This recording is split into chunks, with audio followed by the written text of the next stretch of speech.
This is mostly ancient history. All right. I'm asking you. How ancient? Oh, Sumerian?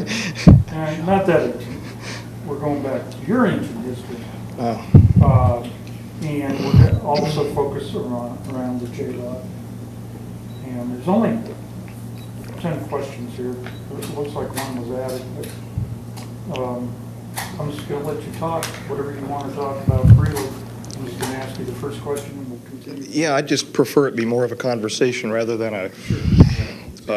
The other makes me feel as though I'm testifying, and I'm prepared to do that as well. Okay, raise your right hand and put your left hand on the Bible here. Yeah. Or was it your right hand that's supposed to be? And as long as we're in a closed session, so help me God. Yeah, conversation is definitely the way to go.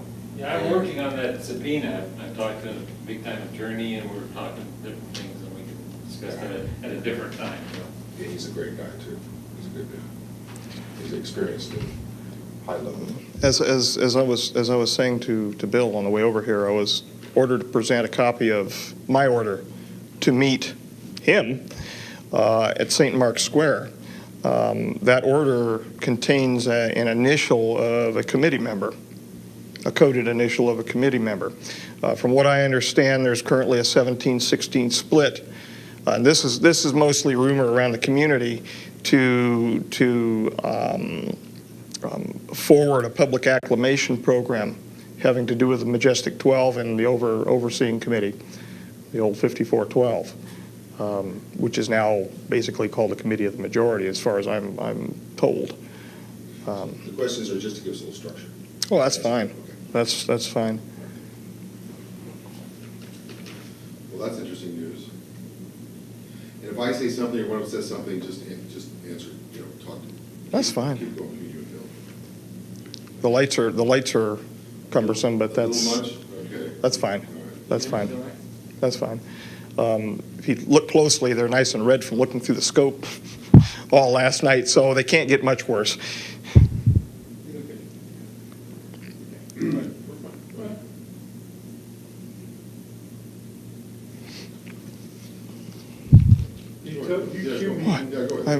Oh, okay. Okay, the first question, Dan, they want to know is, where did you work in the mid-90s, and how did you come to be employed there? Well, several locations in the mid-90s. I had some cover positions here in Las Vegas, which made me look like a good old-fashioned Joe. And in fact, I had had some police experience at the late 80s. You're probably centering your question around the work for the government. In 1986, I was approached while working as an undergraduate student in Dr. Bert Bell Barbero's office in his parasitology laboratory, to be exact. I was looking through a scope at the time. Three gentlemen walked into the laboratory, closed the door behind them. There was 2 uniforms and a suit that were present. Both of the uniforms I would make as most probably being United States Navy. My memory of that one event's kind of hazy after seeing all of the suits and uniforms and whatnot. We spoke for a while. They asked me if I was interested in seeing the world and the like. I told them I in fact was. We went through several interview processes, not unlike this, and reviewed my background. I went through several background investigations. Finally, starting up 90-91 time frame, I was cleared for working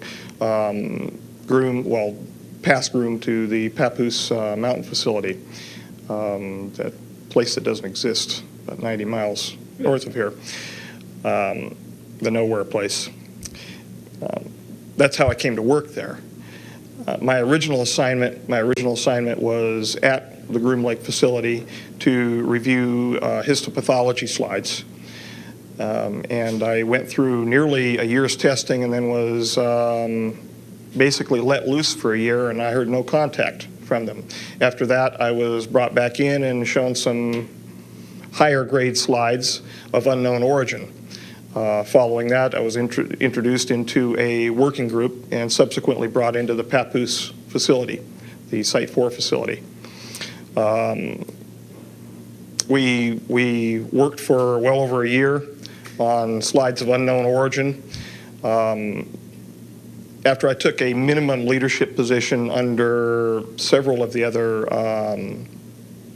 biologists who are already present, most of which are now deceased. You know the names of those individuals. I was then introduced into the level 4-5 facility, and the 4-5 coded for 9. You're again aware. We covered this in ancient history. And so what we did is introduce the new members, myself amongst them, into the clean sphere area, and we were eventually shown the subject for which we were examining the slides. The slides were unusual in that they were in pressurized cells, and they were reviewed by us on a conveyor with a completely automatic microscope. We weren't touching anything. We'd give verbal commands. At the second instance, we were finally allowed to have a VRML, a keyboard, for examining the slides, and I digressed, but then working with the J-Rod itself in the ambassadorial suite or the clean sphere suite. Now, was this under this Project Aquarius? Yes, yes. Initially, I was assigned as a working member of Project Aquarius. Then finally, I was made an assistant working group leader. And then mysteriously, after one meeting with the J-Rod, I was asked to take the working group leader position. I didn't find out why I was asked to take the working group leader position until, well, within this last year. I never understood it because Stephen was older than I. He was my senior not only in ability but in age, and I would have never figured being advanced above an individual like that in ranking within a working group. And in fact, I never considered myself above him. We worked together. The Q94 document that you have in your possession was co-authored. My name went on there as the primary investigator because I was the working group leader. But in fact, he and I were both involved in the authoring of that document. Oh. Okay. Now, could you explain briefly what you were briefed on who and or what J-Rod was? Initially, I was briefed that J-Rod was an alien, specifically from the reticulum system, to reticulum 4. I had no idea the truth. Yes, from 2 reticulum 4 now, but I had no idea the truth of how they came to be. As I said to you before, I have never met an alien, but I have met an extraterrestrial. I found out subsequent to interactions with the J-Rod. And again, they have personal names. The term J-Rod simply means 15, which was a basing name for where they're located, the number of light years from our location. So they took those names.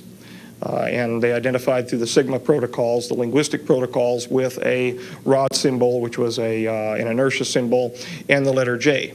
And in fact, that was a combination of Mayan and Egyptian numerology having to do with a rod and a J, meaning 10 and 5 for 15. Okay. Now, 15 light years away, is that the police 876? 876 Charlie, from what I've been told. Now, he did not specifically tell me that that was the location, but the number 15 was mentioned.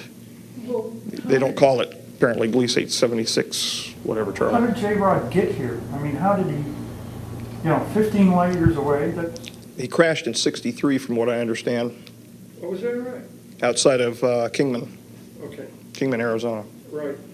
There was a problem involving his physiology and his biophysiological communication with the craft went wrong. And of course, he's ill, as we know, with the MGUS and the paraprotein associated problems. And he crashed. And how was he? Was he transported immediately from that crash site to the S4 facility? And how was That I don't know. Okay. That I don't know. You don't know how he came to be at the facility? in I the first place? believe he and associates were transferred separately. He to the originally to the Groom Lake facility, and an associate to, I believe, Los Alamos. Los Alamos. I have no independent verification of where the associate went, though. All I can say is that he was there at Site 4. Now, you interacted with J-Rod. Was there a general procedure for this interaction? Well, there was not a general procedure. There was a very specific procedure. Very specific, okay. After we would be brought in with our helper biologists, there was controlling helper biologists, those in the gallery, and then the introduction specialist, which was myself on a number of occasions.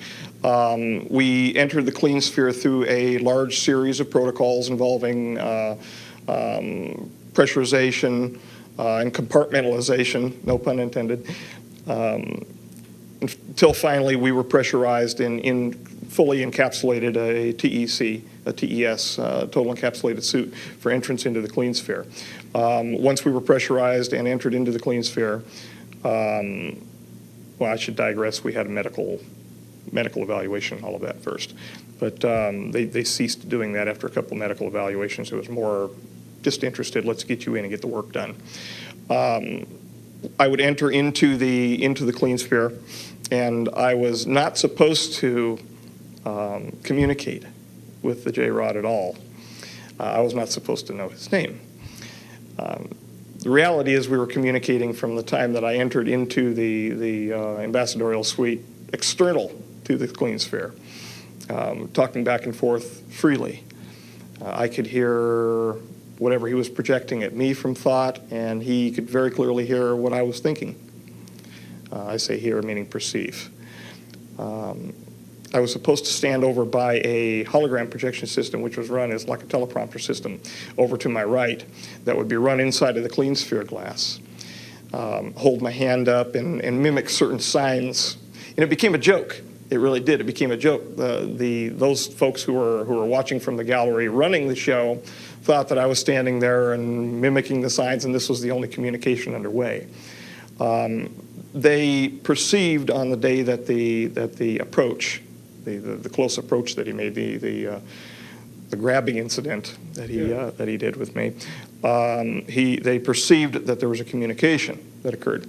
So I began getting questioned quite extensively whether or not he in fact was communicating with me, because he had promised not to, apparently, with the Sigma unit.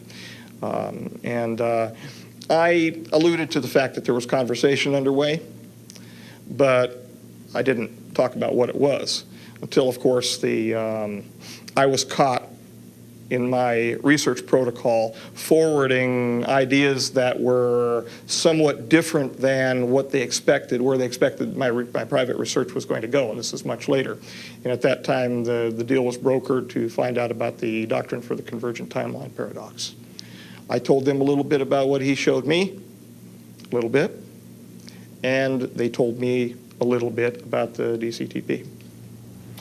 Now that you brought that up, which implies travel through time as well Yes. as space, and you said that J-Rod was retrieved from your crash near Kingman.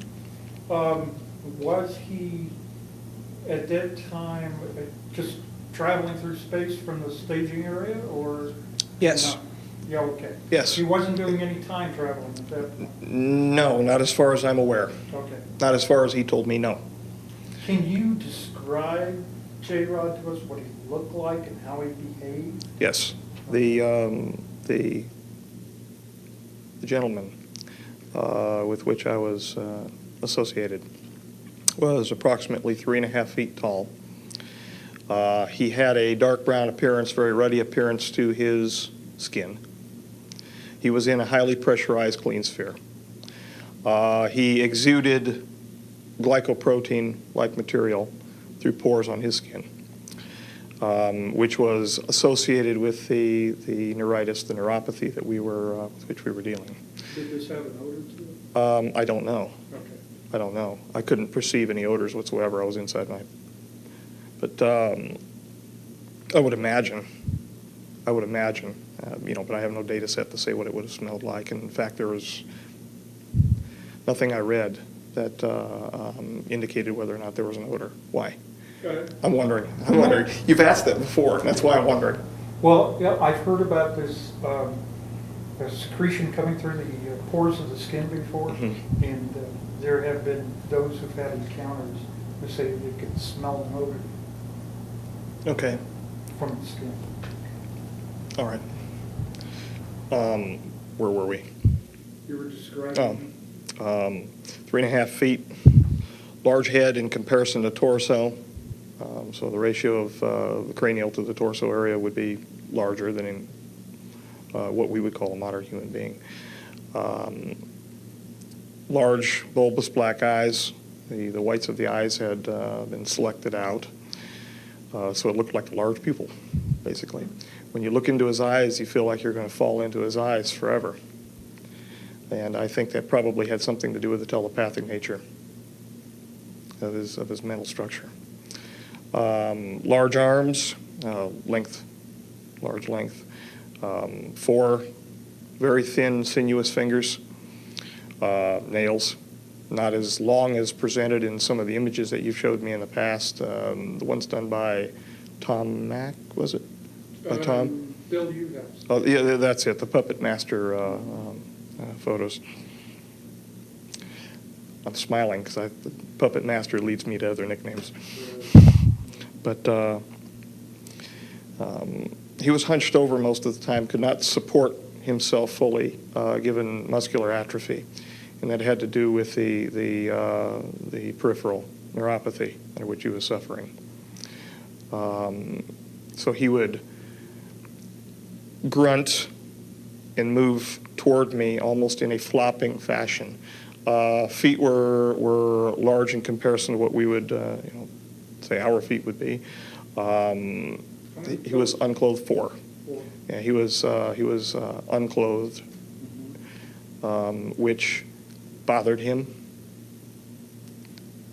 He wanted to wear clothing and was refused in every turn.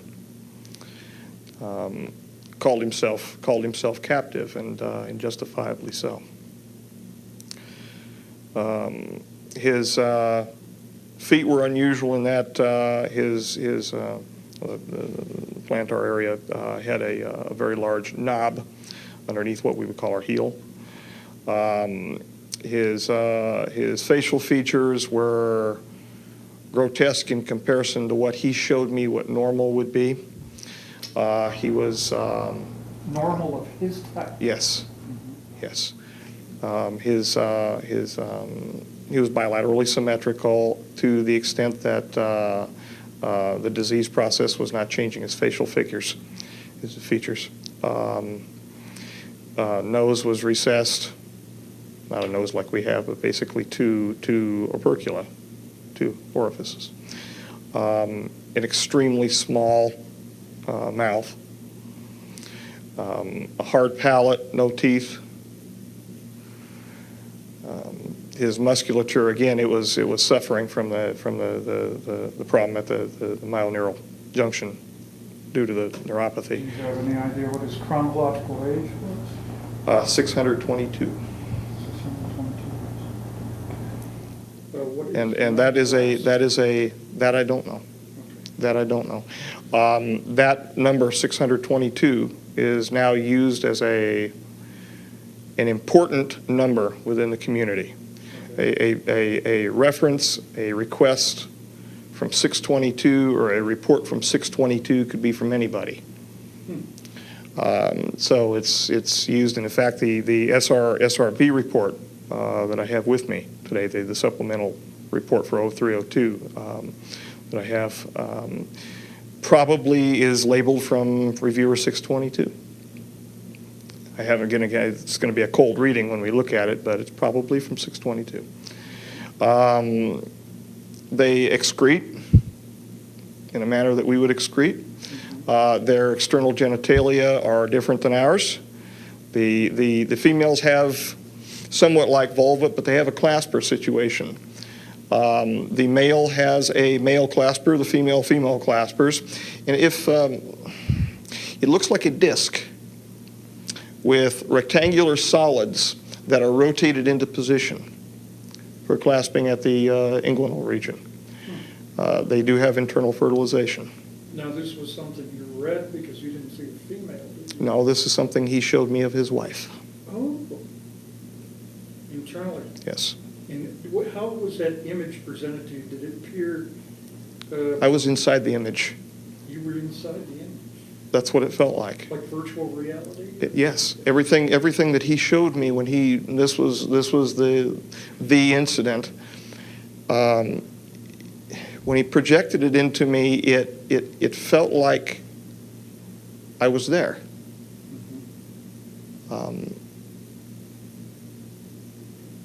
My sensations were heightened.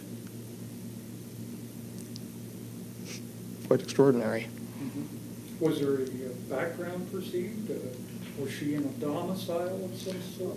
Again, excuse the pun, a gray surrounding, very, very dull, drab surrounding, almost like a concrete evacuation center, where you'd have evacuation zones underneath the hotels in case of a mass casualties or a mass disaster, where it was a very clinical environment. Huh. So were you impressed that he was kind of depressed about his situation? He was extremely depressed. If we were to term him human, now, I'm not a psychologist, but I think he would be termed as clinically depressed. He wept, but he didn't weep outside. He wept when he was with me. Well, could you estimate what his level of intellect was? Smarter than me. He was smarter than me by a long range. Did he have a wide range of knowledge? The mathematics that he showed me blew my mind.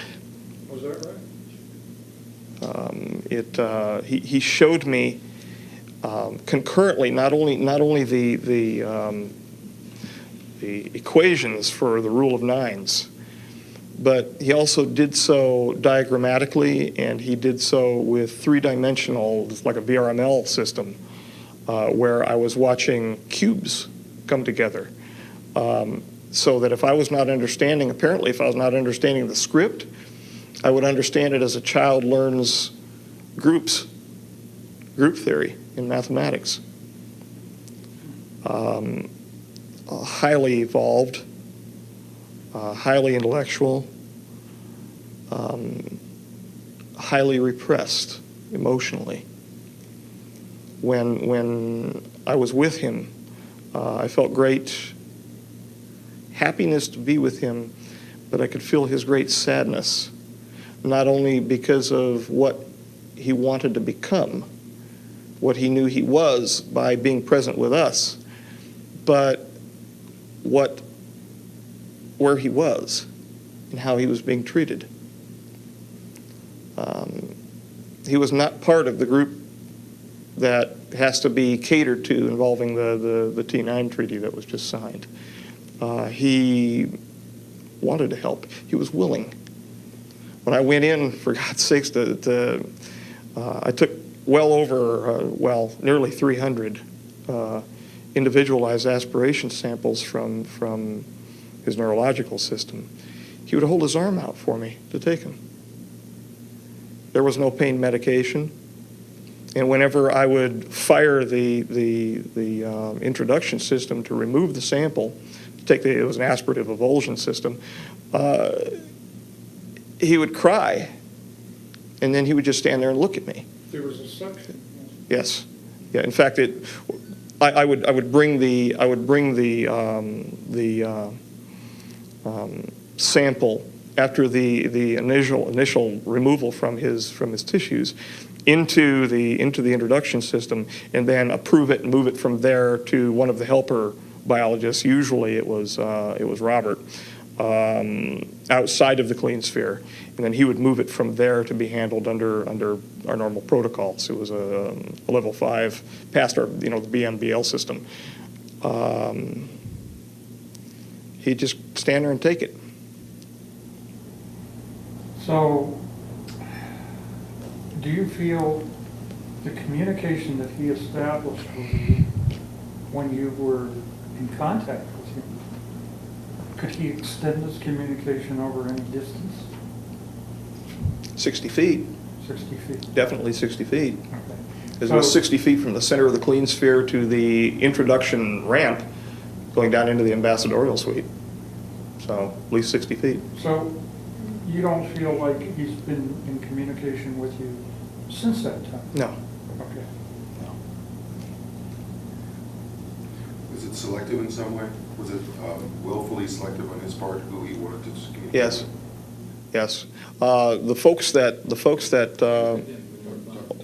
I'm sorry. The folks that wanted to find out what he was saying to me, they knew darn well that he was communicating with me after a while, because I was smiling. I couldn't help it, because we were actually joking back and forth.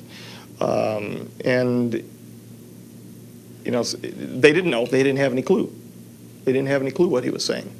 So it had to have been selective. They certainly wouldn't have pressed me like they did after I woke up from the big attention scenario. I woke up outside of the clean sphere. I was drug out of there by Stephen. He finally got a secondary suit on and drugged me out of the clean sphere. No, they had no clue. They had no clue what he was saying. I'm sure of it. They were extra rough in removing my plug and my catheter and all of that business after I got out of the TES. Now, one of the things that I want to ask you now, departing slightly from this subject, we're going to ask this last question, then we're going to take a break, okay? And then we'll see where we go from there. But I'm smiling because I'm envisioning the lack of the lights. yeah, okay. But everybody's Yeah, don't like this at all. Why, and of course, you're going to have to restate this again. Why are you talking to us now? What is your intention in telling us about this, about your involvement? It's multifocal. It's multifocal. There's several reasons. The largest reason is not the most important reason.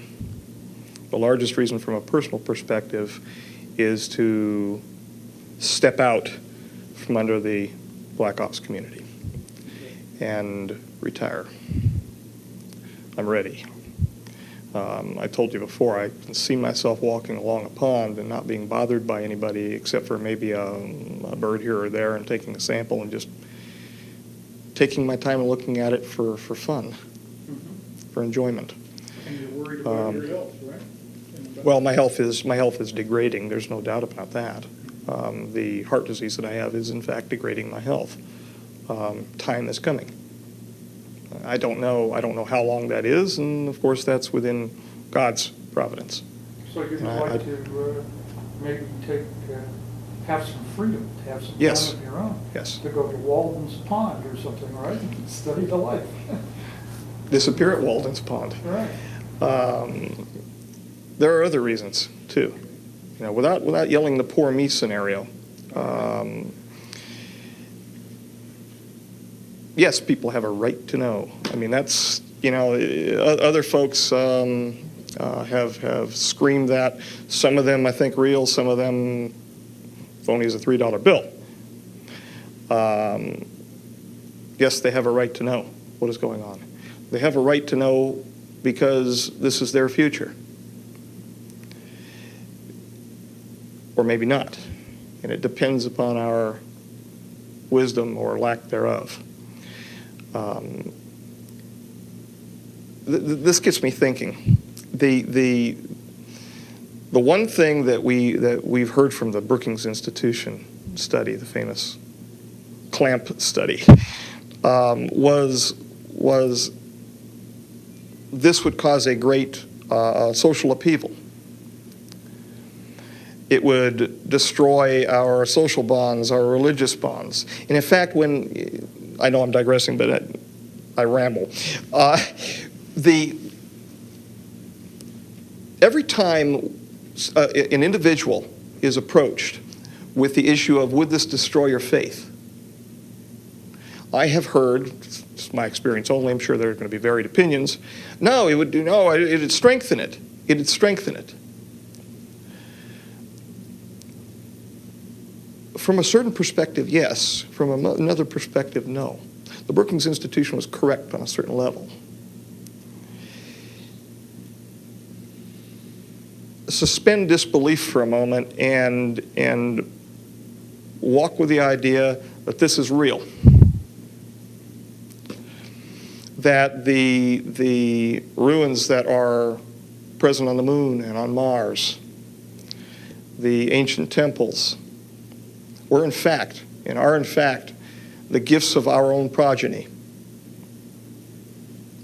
Can you imagine what is going to happen when those temples, which were prayed to as the gods, are found out to be nothing more than the creations of men, that the men themselves were those who were being worshipped?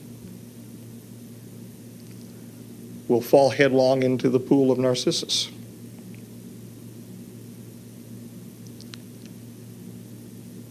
And maybe that's a good thing. Maybe that's a good thing. Maybe we'll find truth, love, God, in something other than buildings and stones and marble. Maybe we'll find out who he really is. Or she, it, or just us. Do you want to take a break? Please.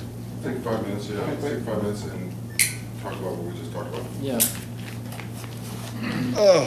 I missed a little bit about the clean sphere entrance in terms of suiting up, preparing yourself. You did mention the medical exams, which fade Right. out after a while. Right. But in the other tape, you talked a little bit more about some of the mechanical specifics, just to give a better image of That's fine. what it's like for you to do it. That's fine. Okay, that was The one. introduction gantry, the swinging The hose swing system. goes up. Yes, those things. Yeah. That's all visual, and I'm interested in the Dulce facility. Uh, Train what you're talking Hold on, about. hold on. One thing at a time. One thing at a Okay. time. The other thing is, We can wait with that that. might be pertinent to what you just did, what you just spoke about, was what you were looking at slide-wise prior to knowing what the unknown origin material was, what its origin was. Sure. You know, just what it was you were looking at. All right. Without You revealing. want me to get into the microbial? Well, maybe just a general statement of what that was, All right. what you thought you were looking at. Just to give us a little. That's a good one. You know, 'Cause I had no clue, and in fact, they brought in who we got on our side, a biochemist to turn our attitudes around. And after about a year, he didn't turn our attitudes around. He finally joined us. And finally said, no, we can't do this without finding out the origin of the tissue. Right. We needed to find out. See, we were dealing with it. We were dealing with a situation where it was in vitro. They were. We might want to go back on camera for this. So That's fine. Okay. And the other thing that I think you made a very good statement about why you're doing this. I wonder if there's anything else we can do for you, anything else you can say that is of value to you that we can record for you, as far as what you hope to, how you hope to get out, what it is about. I mean, you said it's your health and a number of other things. I'm just wanted to put it to you that if there's anything else that comes to mind that you'd like to add in that regard, in terms of what it is you're trying to accomplish. Because I would like to tell our elected government what we're doing. Maybe you should say that. You know, I mean, under the appropriate circumstances, because there are military applications that need to be handled in a very careful manner. For example. I understand. All right. Those issues we're going to be extremely careful about here today, because they should be taken with great care. Of course, our objective, which including the military applications for Lotus. I know that we're somewhat constrained for time today. Well, how much longer do we have? It's only 16:37. How much time do we have? We've got time. Okay. I have to be back at 1900. 1900, 7 o'clock. 7 o'clock. Okay. Okay, we have plenty of time. All right, fine. Okay, good. We're not in All a right. rush. Well, what I wanted to do is the only other thing I'd say was we're trying to focus on, and it's been great so far, it's been very focused, it's very, very central to the J-Rod interaction. We felt that was the best way to introduce you to our next stage. Right. Now, we can talk about anything we want, we got plenty of tape, as long as you can stand the lights. You know, I beyond the three things I just mentioned, anything you might want to bring up. Do you think So that in thing is order. real? Do you think that thing is real? What's that? That piece of paper you showed me with the letters. I don't know. See, we spoke about another individual who has a heart condition. I figured that it was a need to know. It was a need to know basis above that. I didn't figure that there was direct. You see, and the rumors coming at me about the potential for public acclamation, that would be for him, those initials to take back as the hero in this situation, because he loves playing the hero. And you show me a piece of paper that says ordered to remain. Ostensibly, that's what I meant. Ordered to remain in the capacity, which means that there is a greater loop. I've had the chance to speak with the individual one time, and he was funnier than hell. He really was. I heard that there was a transcript involving that got out. In fact, I was shown one time. The first meeting, the one where I bolted, the one where you scared the hell out of me, not as much as you did today, but in a little more relaxed circumstance. I inferred their use, and I've seen this elsewhere, of the word bird refers to EVE. Mm-hmm. I inferred the use of the word clock refers to timeline paradox. Mm-hmm. I would buy that. Before we, let's talk a little bit about the things we just discussed. What was it that you thought you were looking at when you were looking at these slides of material of unknown origin? Well, prior to meeting J-Rod. we were looking at extremely minute microglial cells. We knew that they were eukaryotic. However, they were unusual in the sense that their cytoplasm and their internal organization, the organelle structures were fused, such as dictyosomes to mitochondria, things like that. And we had no idea what we were looking at. The original contention made by the individuals next to me was that we were looking at some type of biological warfare material, an intermediate, and they had more experience. They have more experience than me involving such matters. So, and being that I was new, I was letting them take the lead. That's great. Now, let's talk a little bit. The second one was, tell us a little bit more in detail about the physical aspects of preparing for an entry into the sphere. Fine. Well, we would undergo a medical examination, at least during the early time frame of the introductions, the 92 time frame, 91 to 92, when we were doing introductions. We had regular systematic medicals by a physician. Following that, we would be suited, well, we would be catheterized, plugged, and suited. Communication apparatus was placed on our heads. We had a cooling system set up. It was, for all intents and purposes, it was a spacesuit. It was a total encapsulated suit, something like what you would find in a NASA facility. Not so much something that you would see, well, for instance, at USAMRIID or CDC, that type of level 4 suit. It was more of a regular space-type suit with joints. We were suited up, we were pressurized, and then walked with our cooling system and our hosing down a ramp into the ambassadorial suite. Following that, we were led up a gantry-way, which had been moved into position by the clean sphere, which had been previously rotated up through an iris through the floor. He was held actually below the ambassadorial suite level, and that was raised up as needed. What they did with him down there, he didn't say, and they didn't tell me. It was not a need-to-know issue. Apparently, they dealt with the cleaning of the sphere and all of that down there. The regular housed animal maintenance, as they treated him. We would be led up the gantry-way. The hoses would be hooked into an interior system inside the doorway, which was exterior to the clean sphere. And it was called the exterior system, in fact. But then we would be led in. The door would be closed, and we would be pressurized inside of the gantry-way. Following that, there was a drum system that was set up. Once there was an equal pressurization between the gantry-way and the clean sphere, we would then be told to proceed forward. I would raise a hand in acknowledgement. We were not supposed to talk at the time at all because nothing verbal around the specimen, around the J-rod. Why, I was never told, but we were not supposed to talk around the J-rod. I moved the drum system and re-hooked a secondary set of hosing inside the clean sphere, checked the pressurization, and once that was done, the door to the clean sphere would be closed behind me, and I would presume that the pressurization remained the same in the gantry-way.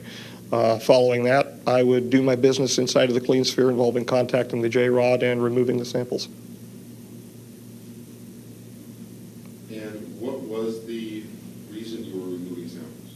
We were removing samples to attempt a treatment, a full diagnosis and a treatment for a paraprotein-related monoclonal gammopathy of uncertain significance type disorder, which had various attributes to it, among which were a cocaine type presence to the J-rod, cocaine syndrome type presence, and certain genetic issues involving chromosome 5 and 17, which led us to Charcot-Marie tooth disorder, and their glycoprotein, their antifreeze glycoprotein problems. They were essentially they were losing heat because of the problems at their axonal ridges. They were not transmitting the energy, something like a dystrophy. And when the action potential goes down a nerve, well, their action potentials were dying at the synapse. They were also losing energy because there was a demyelination process underway. That demyelination process was, since the Q94 document, was tied to a CMT1A-like problem, the Charcot-Marie tooth problem called PMP22, which is a protein number 22, which an overexpression of that gene causes a greater demyelination. We tied that to the demyelination issue involving the promoters for the PMP22. Those promoters, there's two promoters for it, were selectively deselected with the use of TFOs, or triplex-forming oligonucleotides.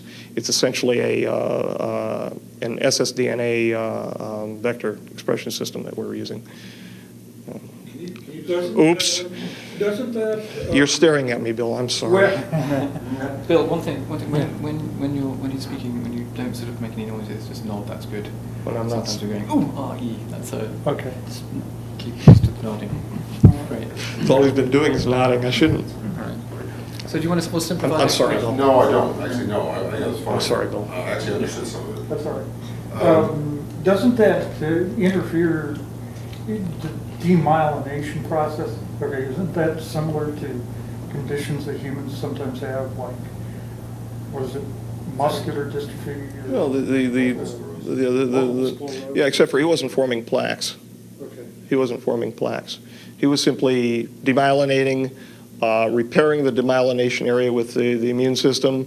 They've got a cell-mediated immune system, humoral system, just like we have. The cells are different. They've got Philopodia, but very strange looking blood-like material. It's like it, but that's why we use the term analog so much, because it was different. It was different. Can we talk a little bit about some generalities around the building in which you worked? The sort of, how many floors it was, or where it was located, Sure. how you got there? You want an experience of Site 4, watch the Andromeda strain. Except for there's a little more color inside of Site 4. They've got a nice orange stripe on the wall, and they've got a red and blue stripe on the floor, which gives you general directions depending upon the floor you're on, and you can't move without getting stopped anyway. Now we're talking separate to the Groom facility here. I'm aware of several floors at the Groom facility, and then finally the majority of the hot stuff was taken over to Site 4. We're talking 4 basic levels. The first level, and they're coded 4.1, 4.2, 4.3, 4.4, and then finally where he was stored as 4.5. And that 4.5 designation was painted on the wall for him because 4 and 5 is 9. Right. That's why, in fact, they built 9 hangars on the Galileo and Sidekick levels, the 4.1 level. The 4.2 level contained the looking glass, Alice's glass. In fact, outside of the door for the major facility, there's a white rabbit with a clock. A very large, it's a statue that's probably about that tall, and it's held above the doorway. It's wired above the doorway. The looking glass, I find out, is one of the ERBs. It's an Einstein-Rosenbridge promoter. It uses some form of, this is found out, Jesus Christ, in the last 2 weeks. I'm asking the right questions there, I guess. It's composed of a spherical, spinning, arced, rectangular solid matrix of nickel, cadmium, and barium. There is a spinning disk underneath it, which is supercooled. Into this is injected into the center of these spinning, and I'm not a physicist, spinning disks. Is injected an argon gas.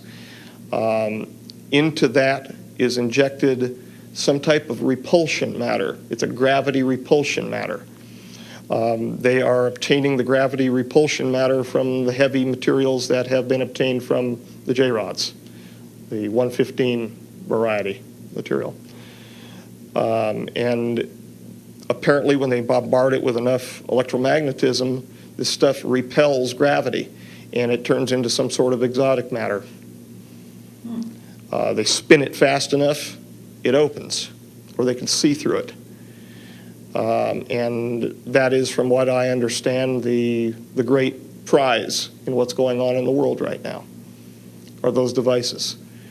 Why do you think the British are running around Iraq right now looking for the climatological records that are just happen to be disappeared out of the Baghdad Museum with the rest of the cylinder seals? And you're going to see some cylinder seals today too when I show you some report. So Dan, does that mean when they're engaging this device in Project Looking Glass, Yes. is this something that they use only for the transmission of information, or can they transport a material object through time? You know the answer to that. At least you've probably heard some rumor. There have been mistakes. There were mistakes. Animals were attempted to transport from one location to another, the production of 2 of the devices, and they put them in resonance or something like that. I'm not a physicist. I don't know. But I was, in fact, present during a human attempt. The human did not survive. The human was not put in there under duress of any sort. It was a volunteer situation. and the human did not survive. The human did not move. The human stayed where the human was put. But the human changed, and I don't want to talk about it anymore. This is an attempt at time travel? It was an attempt at well, in essence, yes. It was a linear. It was a attempt to transport an individual over a linear distance, which I understand is the same thing as time travel. If we're talking purely from the Einstein, Translating time, space. distance is time. Like a transporter? Yeah. From what I understand, they've only used it for information purposes. Aside from that, how they get the information out of it, no clue. I don't know.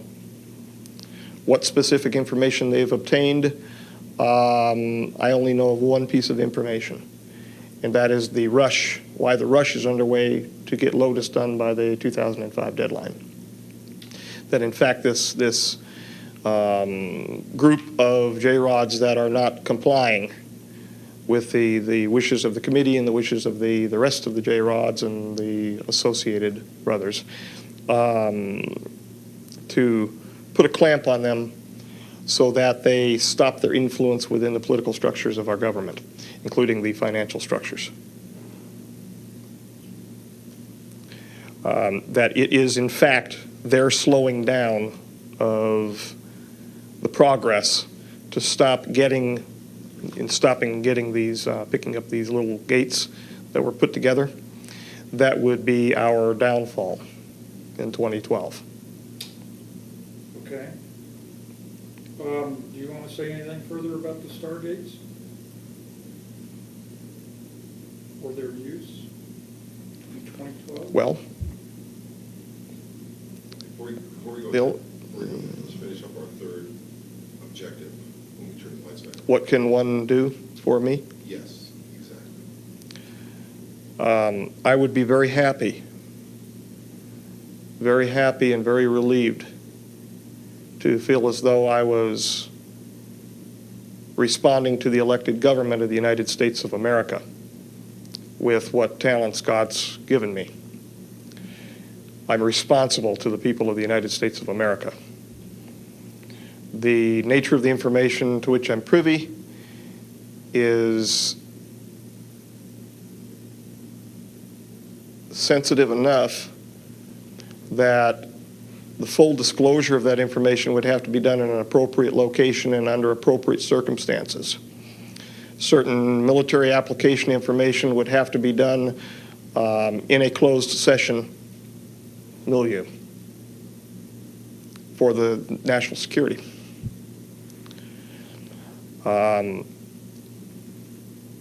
As I said to you at the Luxor, the Congress knows it's not in control.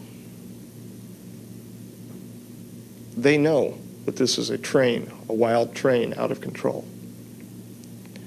And they want that control back. They're not stupid. They know that there are things that are going on down the hall from them that they can't fathom. They deserve to have that back in their hands because that's what they were elected to do. And if we care at all about what's left of our Constitution, they deserve to have that in their hands. Aren't we the masters of our destiny in our country? Aren't we supposed to be? Yes, sir. Supposed to be. Okay, yeah, let's break for a minute. And, are you have a question, more questions you want? I want you to do it. Yeah, okay. Right. Do you want a break or do you want to? How you doing? Let's go, let's go. Let's go. Go ahead, good. This is more to do with, I hate these lights, but I'm fine. Just a little bit longer. That's something we usually get. I expect, no, that's fine. I expected the largest light I would have would be a CRT. I was comfortable with that, too. I'm quite interested in if you could describe for me sort of what it was like when you were first introduced to J-Rod. When you actually sort of walked in, presumably that he was in the clean sphere and you were kind of taken into that sort of part of the facility. What was your reaction when you first saw him? I thought it was an insect. Sorry. That's fine. We lost the light. We'll take a break. Okay. Let's take a break. Stretch. Wellington, I went to Dover Grammar School for boys, Oh, really? on the hill over Dover. 4 years, right? Yeah, indeed. We were right above Dover College, and they had all the girls down at Dover College. Right. Was it a boys' school, I take it? Yes. Yeah, like Yeah. Wellington. We were not allowed to communicate with the females in the village. We had Grand Master, Headmaster Coleman. Oh, right. We called him the master, actually. Yes. We called him headmaster there. Didn't want to call him anything else. He had a cane. I ran away, actually. Good man. Yeah, really. Had enough of that rubbish. Okay, so it's back to that question. Let me just rephrase it for you. Can you describe in detail the first time, what it was like to meet this being for the first time? My original feeling was I was looking at a giant insect. It's the best I can just off the cuff. It looked like a giant insect, being dark brown and hunched in a corner, very insectoid in appearance. It almost looked like it had an exoskeleton. I felt afraid inside because I was always told that monsters weren't real.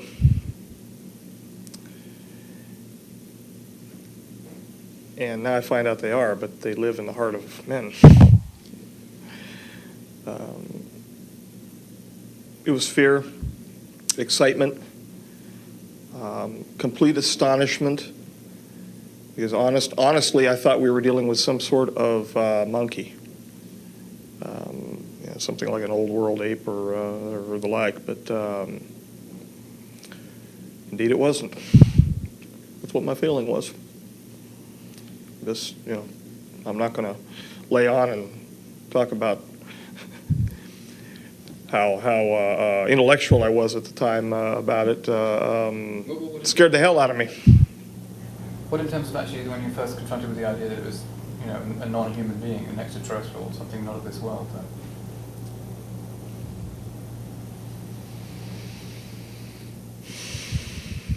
I'm trying to remember what I was feeling when I was looking at the briefing books. Because even when we were first introduced to the J-Rod, they were him-hawing around as to his origin.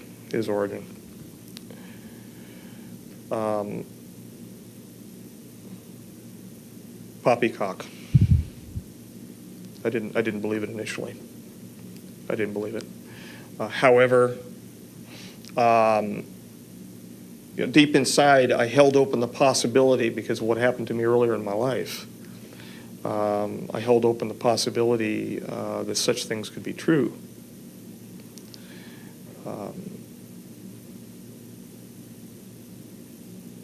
But wouldn't happen to me. Put it to you that way. It's that old can't happen to you feeling.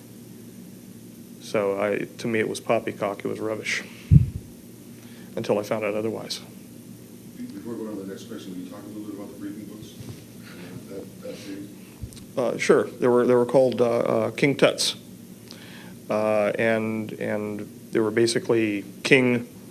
They were all labeled with K's. The ones that I was allowed, they were blue binders. They were all labeled with K's. They had DTIC on the front of them, and I still don't know what DTIC. This is 1987, end of '87, and I still don't know what the letters mean. I haven't done independent searches on the net, or I would be. So if you can tell me, what does DTIC mean? Hey, it's a shot for me to find. You don't know either. They had a white DTIC printed on the front of them. They were marked with several sections, including physiology, general biology, social structure, political structure of the J-Rods, their origins, potential implications for interactions with humankind, cross-contamination issues. They were full of as much information that I could take in during the times that they were allowing me to read them. But I still don't know what that damn DIT or DTIC means. Yeah, they were called King Tuts. They were update books. The one person. This is another reason why I didn't figure that, how Stephen how I could be promoted to a working group leader above Stephen. Of course, I found out and I told you why. Right. At the time, because he kept the updates. He made sure that all of the King Tuts were updated. He did the briefing films that are still resident at Site 4, or at least the last visit. So, you know, the man of that importance, I couldn't figure out why. But again, that's moot. Yeah. I mean, what was actually in these briefing documents? I mean, can you explain a little bit of the detail? Sure. Close-knit, very well-ordered society, one which is numerologically based, one which speaks to others that were called brothers, that I now find out are those who left on a spiritual path to another location, to the famed Duat of Orion, the Epsilon Orionis area. Head-to-toe physiology, including real autopsy photographs, not the Santilli kind, but the real autopsy photographs. You know, he can't sue me for that, I hope. He won't raise his head probably, but that was disgusting. The Brookings Institute paper was present, as well as several position papers clarifying the Brookings Institute. However, each of these that I was allowed into, they had separate folders and they had separate clips within them inside these three-ring binders. And I was told which numbers I was allowed to open up. And they were given to me on a card, and those are the ones that I was allowed to review during the times that I was allowed to review them. Most of the stuff, I mean, they had everything from military applications, the physics of the craft, and I couldn't have cared less. I was more interested in taking in the biology issues. Just doesn't interest me. Aside from the fact, from the biophysiological interface between the hand, mind, and the craft, because they have on their hands a number of pads, and there are open nerves which are protected by various glycoproteins, and those glycoproteins are selectively pushed forward or sucked back via capillary action, or they can be through an active fashion pulled back, and it kind of pulls a viscous sheath back and allows the J-rod to have direct interface with the craft. That interested me, although most of it at the time, and still some of it now, I have no understanding of. A lot of it has to do with electronics that I don't pretend to understand. I was most interested in looking at issues involving their histology, histopathology issues, including some autopsy photographs that showed disease processes which were naturally occurring within them, isolations of viral material, to include the protocols for new protocols which were being written as they're working, which is what we're doing. Which is really what we're doing. We're writing new protocols, new procedures as we're working forward. I mean, all of the old standbys are there, everything from electrophoresis to, you know what, to anything. But we're writing new protocols as we're going, because this is not new territory. This is, pardon the pun, alien territory. How many beings have we had to work with? I only met one. I am aware of possibly 3. From the reading, and at that time, again, I was so stunned by what I was doing. A lot of it was getting by me. When I read the word extraterrestrial, I tunnel visioned. And when I finally believed and understood that it was, in fact, an extraterrestrial, numb.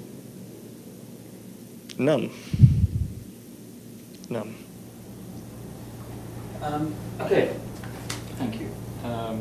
just want to ask you a question about the telepathic communication, the nature of it.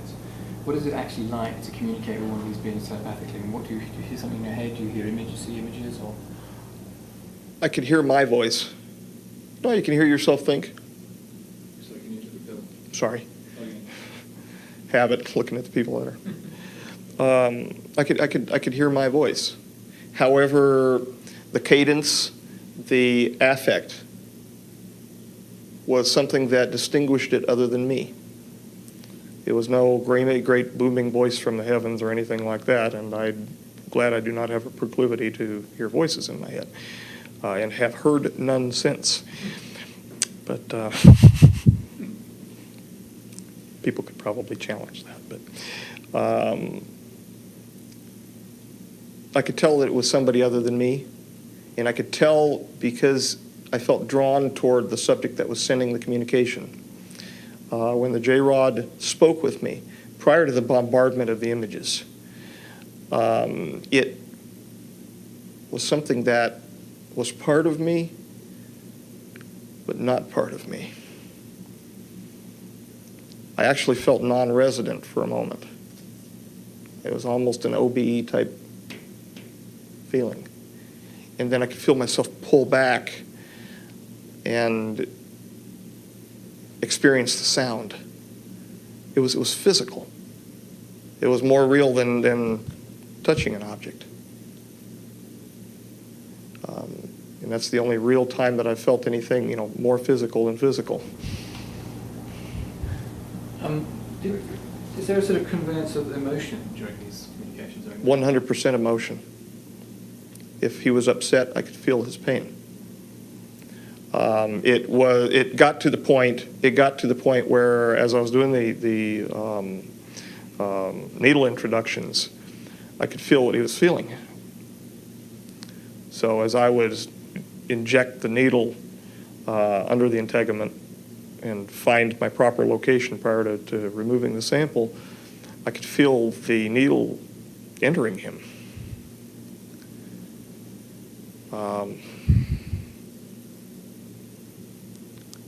So I could feel his feelings. Were you aware of Bob Lazar any time when you were there? Being invited? I saw a guy out on the Mac outside of the Galileo, the 4-1 area. He was barefoot. And he was just staring off in the distance. This is as we were coming in on the helo. And they keep you within a very confined walking area. This is before they started taking the buses. We were choppered in. When I saw him subsequent to that, when he did the famous nap videos, could have been. It could have been. And this was early on. This was. I can't prove it. Okay, and I could not positively identify that being Bob. I am aware of his name being mentioned up there, and it was associated with the term bottle washer, which means an engineer, but not a working group leader or anything of the kind. They would have said a DIR or a for director or a geek. I was called a geek, but his name was mentioned. I heard the name Lazar. I didn't hear Bob. I heard Lazar, and it was not Laser. It was definitely Lazar that I heard. But I never had interaction with him or, in fact, anyone else from Galileo, Sidekick, or Avionics. How successful were you in assisting this being medically? Temporary assistance, temporary relief of pain, temporary meaning weeks, temporary adjustment of muscle tone, and then flat out nothing. He got worse. the exacerbation, it got out of control again on him. Since then, there have been, and I'm not certain if he's resident there or not now, there has been a progress, we'll just say progress, involving what I was yammering on earlier about the Charcot-Marie-Tooth disease, the CMT1A. Their DNA is triplets. And it's not triplets in the way that you would think of a number 3 helix wrapping around the major groove between the 1 and 2 Watson Cricks, the duplex DNA. Their DNA is triplets to the extent that there are what we nicknamed hangers. They look like they're rosettes. The DNAs look like rosettes. They're triplets and then they're braided. It's a supercoiled DNA situation. And we had difficulty even doing anything, let alone anything like a single step markers or anything like that. We had difficulty even sequencing the DNA. Our long interspersed elements are genes which have been shut off, that when combined with the appropriate Hoogsteen base pair milieu, produce a different being, what we were before they made a mistake, a grave mistake. That leads us to our next question, doesn't it? Where they're from and What we can do the treaty. They're from here. the treaty thing, yeah. Oh, Yeah, you sort of mentioned this exchange. There was an exchange going. there's been exchanges going on for since 19, they spoke with us in 41. What's the nature of this exchange? They wish to find a resolution to the broken resonance between they and the other half of they, the so-called Orions and the Reticulans. They also wish to, for fear of extinction, have a relief of the paraprotein-related problem. And speaking about that just for a moment, we found out that some of the disease process under which they're fighting is a PNA. It's a peptide nucleic acid. I don't know if you're, a protein-associated background nucleic acid. And that protein-associated background is a prion, which goes to one of the things that they wanted me to do at Sweetness. Very dangerous, very dangerous. But the exchange process is to solve the problem to prevent what went wrong in 2012. And the rogue, if you will, group of the J-Rods are not cooperating with that. But a deal has been brokered for the T9 treaty to be held in abeyance until 2005. When that treaty is upped in 2005, once they receive what they've asked for, and they should be receiving a little more, and I've already mentioned some of that material that they're not aware of yet, the PNA material and some of the things that we can do with the oligonucleotides to possibly help facilitate their problems. But once that's upped, they are supposed to come under the auspices of the general agreement between the Committee of the Majority and their respective societies. If so, nothing will get turned on aside from what nature and God is providing us in 2012, and we won't separate. However, they will remain as they are, their future selves as well. They will remain as they are, and we will remain as we are. We can't go back. That's just something that's impossible as far as what they can tell, meaning what the looking glass people and the people that are overseeing the star issue, Starflower and the ERBs and all of that, the Einstein-Rosen bridges. Can you explain what the fuck you're talking about? Somewhat. I kind of get it because I've been watching the tapes and stuff, but it's so compacted, what you just said is so compacted in your own. I'm sorry. That's okay. No, I'm just saying, let's stretch it out a little bit. We might want to begin by being specific. It sounded like you were talking more about what they were going to get in this exchange, and we're kind of curious as to what are we going to get in this Oh, exchange? we're going to get not wiped out. Okay, what's the problem we're trying to solve vis-a-vis getting wiped out? The biggest problem is to make sure that I'm supposed to look at you. Yeah, I know. Sorry. The biggest problem is to make sure that there are no human-created ERB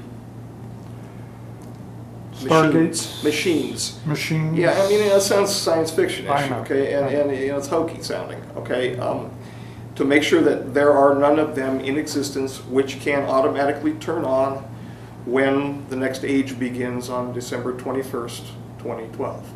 We are apparently going to cross over the plane of the galaxy, which there is a dense network of wormholes. There is supposed to be some sort of enlightenment, whether or not that's the Christ event, or whether that's a burp on a Sunday morning. I don't know what that's going to be. I'm not enough of a scholar that area to figure that out, to know. I do know that failure would result in too much energy being directed at our planet from our star. And hence my interest in looking at the pretty pictures about the sun, the groaning of the sun. It's the pace at which these unusual forms are being produced is increasing. Are we entering an area as we approach this equatorial plane of the galaxy? Okay. Are we entering an area where there is a greater concentration of dust that can So I've heard. surround the sun? So I've heard. Okay. I have been reading about this, and this is similar to a situation that happens with a classification of star called T-Tauri stars, where there's a lot of dust gathered around, and what happens is that the star, the sun in this particular case, increases its radiation in the infrared and the hard X-ray areas, and there's greater solar flare activity. And in the past, evidently, if we're to believe the mythologies, there was conflagration on our planet. So would we be in danger of a heat and conflagration? That would make sense, and that sets well with what I heard, yes. Okay. That Then is what we're in danger of, that, as well as a large electromagnetic burst from the sun, which will upset our electromagnetic, our poles. Right. Now, what they're calling ERBs, okay, now called wormholes. We'll talk about the wormholes. You're talking about two different, we're talking about natural, there's a number of natural occurring wormholes. There are a number of nodes on the planet, from what I'm understanding, that naturally are sensitive electromagnetically. I don't know. Okay, they're naturally sensitive to the space through which we pass. Okay. These nodes activate spontaneously when we pass through them, or can be struck with electromagnetism and be temporarily opened. And what happens if we use a machine to open an artificial wormhole?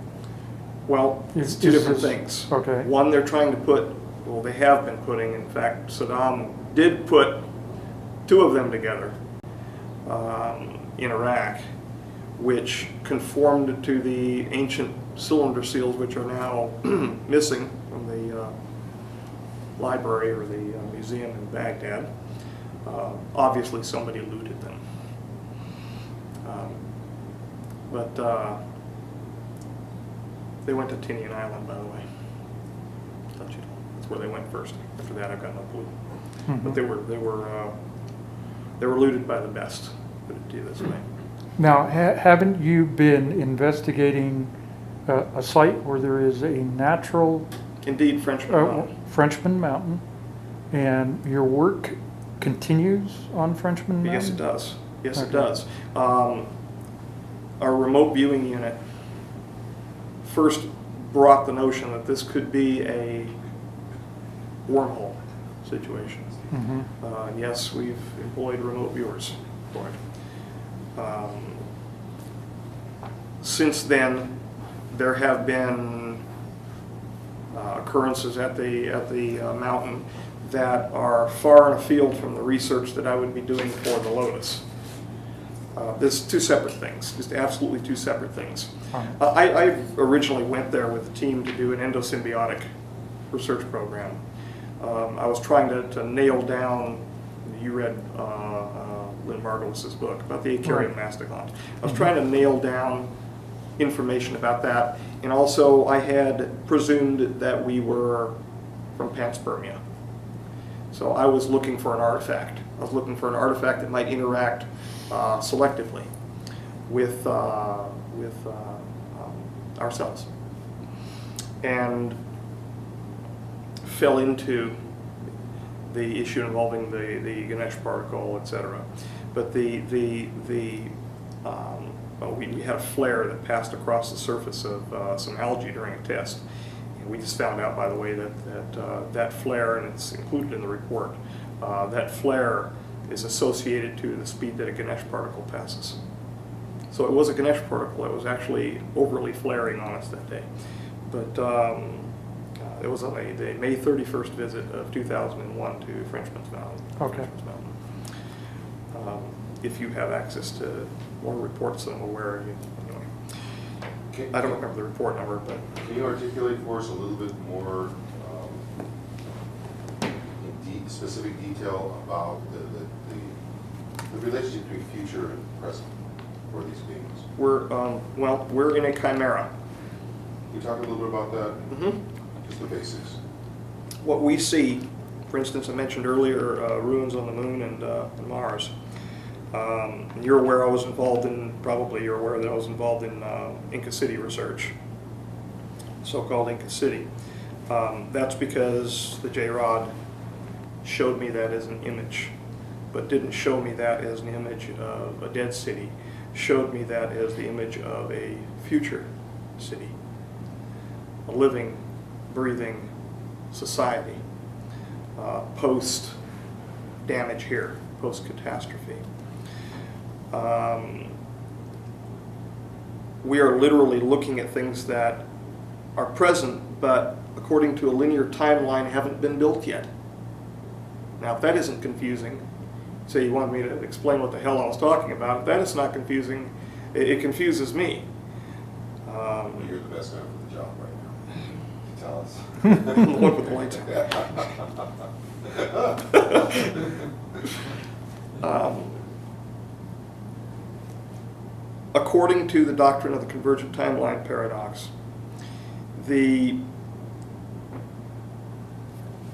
J-rods, to solve their paraprotein problem, used these ERBs to go back in time. And some of them were worshipped. They were treated as gods, and temples were built for them, and et cetera, et cetera.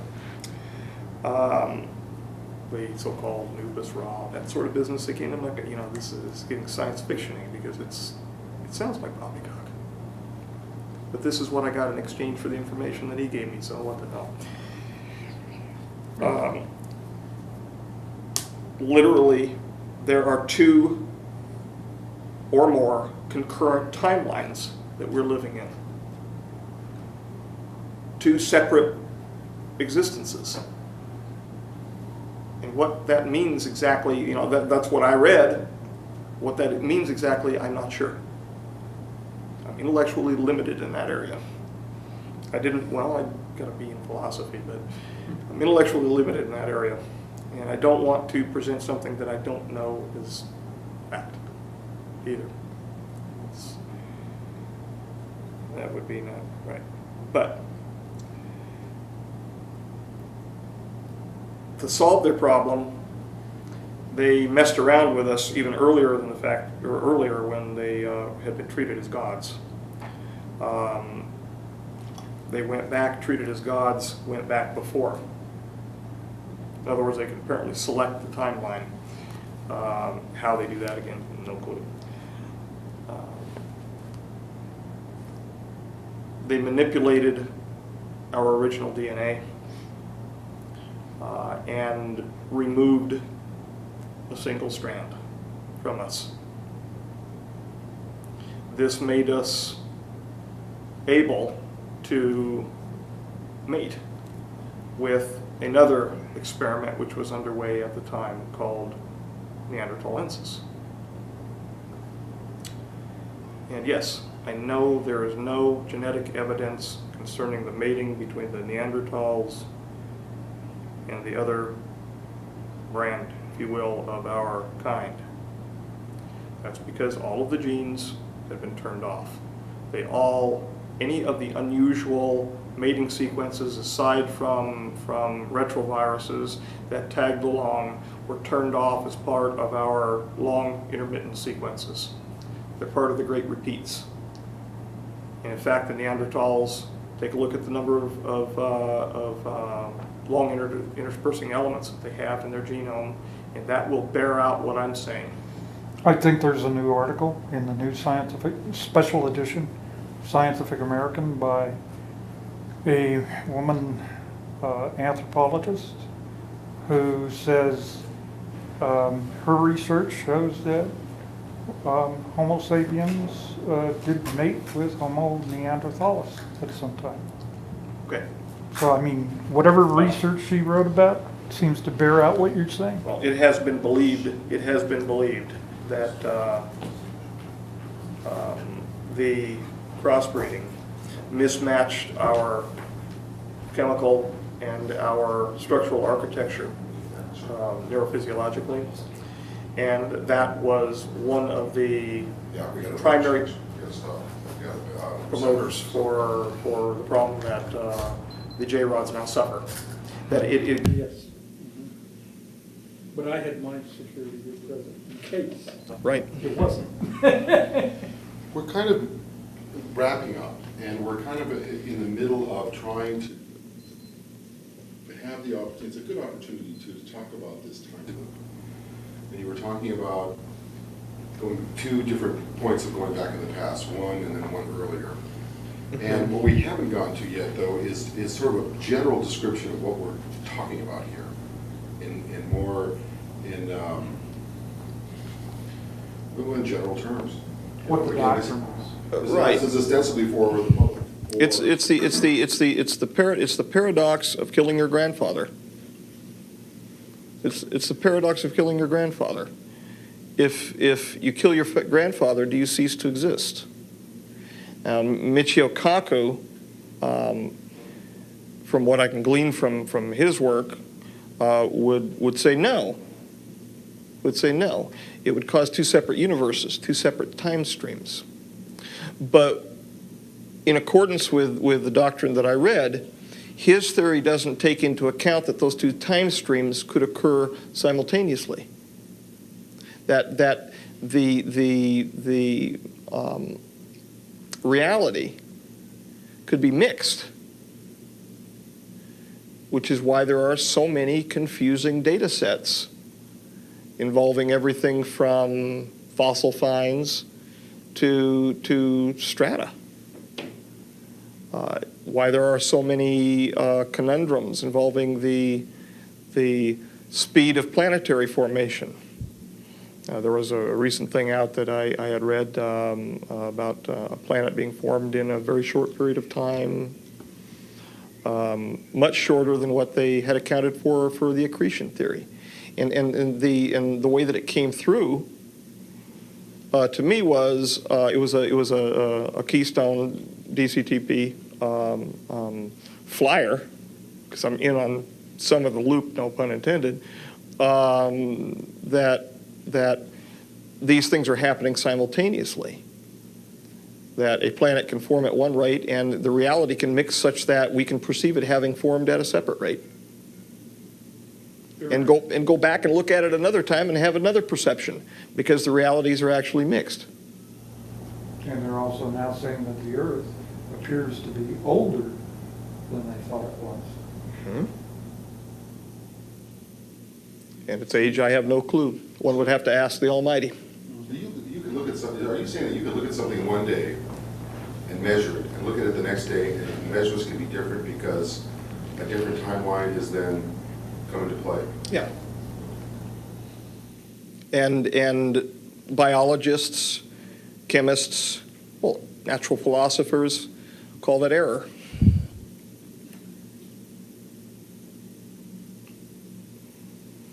And if something falls outside of their acceptable range of error, they call it non-written, because they would call it non-publicized, and then they wouldn't get their funding. That's the nature of the big business of science. I mean, ask a guy associated with my mentor at SUNY. His name was Carl, and he had a little problem in Louisiana, we'll say that. He jumped ship, and he wanted to measure some things having to do with free radicals. And this will give you an idea what happens if you piss the wrong people off, or you don't get enough funding. He had funding 10 days prior to, he had lost his extramural funding, and he had funding 10 days prior to his separation. They separated him anyway. If you don't show the progressive upkeep of the funding, you're not there anymore. And it goes much deeper and much wider than publish or perish. So again, in terms of clear explanation, what is it we're trying to, in the treaty that we have, what is it we're trying to work with, or they're trying to work with us to? 100% cooperation, 100% cooperation in getting rid of the ERBs in exchange for 100% cooperation to solve their physical problem and to attempt their rejoining. And that's a big word, big pool at the end that I just said right there. Where that will go, I'm not sure. However, the project under which I'm working right now may help some. May help some. It's a electrophysiological resonance which is present around, in, and through our DNA, which it is believed by some of the more esoteric people to come via the supernal triad, the divine Sephira, the tree of life, which holds us together as intellectual and emotional beings. It is that dualism that keeps us in sync with the universe.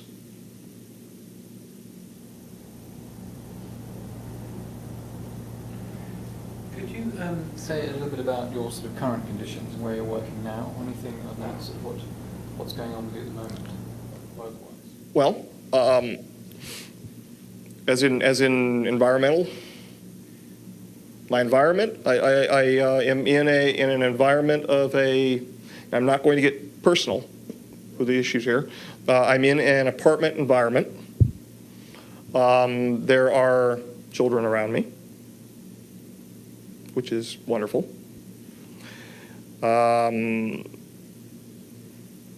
I direct the project from that location. Do some minor microscopy work from there. Nothing of a hazardous nature, any more than dust would be hazardous to you. In times of need, I'm transferred to various facilities, not worldwide, but nationwide, and work within those facilities under whatever the protocols that, we need to complete. Those facilities are as wide-ranging as Dulce,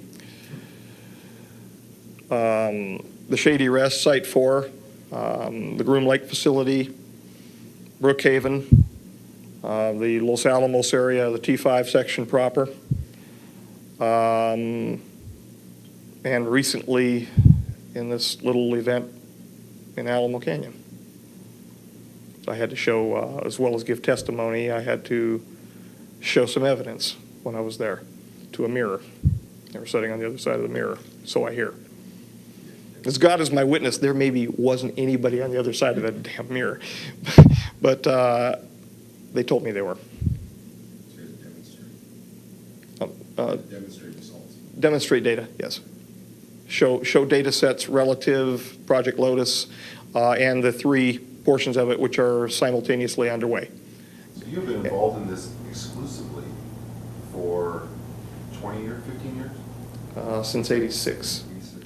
Well, I played with local jobs around town. Right. You had an environmental company, right? Kane Environmental? Yeah, that's when I was carrying the name Crane. But you're pretty much exclusively engaged in a project which is fundamentally tied to the future of our species. It is. It is, fundamentally. This project, without getting too deep into it, I've been accused of rambling by people before about it, but without getting too deep into it, this project is an all-encompassing attempt to grab for the brass ring and making sure that that brass ring is not the fruit of the tree of life. I'll grab just until we get to that point. Aside from that, I'm not going to try to barge my way into past the east gate of Eden. The people who do that get hurt, at least so I've heard. And you're bridging what we have traditionally called physics and metaphysics, it sounds like, into one continuum. Because some of the things you're talking about are what are tied to what Well, indeed. physics refers to. Indeed. And not even just pop metaphysics, but the ancient esoteric sciences.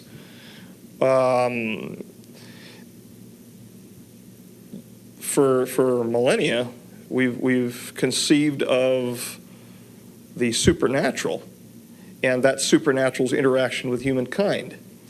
What we are seeing in this project is that it's not so much supernatural, it's natural, and it's been there with us all along, and we just haven't taken the time to look.